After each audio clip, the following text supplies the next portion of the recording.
اعوذ باللہ من الشیطان اللعین الرجیم بسم اللہ الرحمن الرحیم۔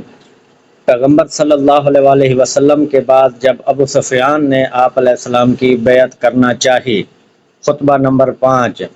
جب رسول اللہ صلی اللہ علیہ وسلم نے دنیا سے رحلت فرمائی تو عباس اور ابو سفیان ابن حرب نے آپ علیہ السلام سے عرض کیا کہ ہم آپ علیہ السلام کی بیعت کرنا چاہتے ہیں، جس پر حضرت علیہ السلام نے فرمایا، اے لوگو، فتنہ و فساد کی موجوں کو نجات کی کشتیوں سے چیر کر اپنے کو نکال لے جاؤ، تفرقہ و انتشار کی راہوں سے اپنا رخ موڑ لو، فخر و مباحت کے تاج اتار ڈالو۔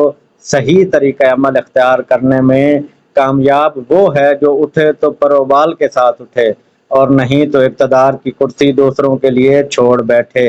اللہم صلی علی محمد و آل محمد وَأَجِّلْ فَرَجَهُمْ وَسَهِّلْ مَخْرَجَهُمْ۔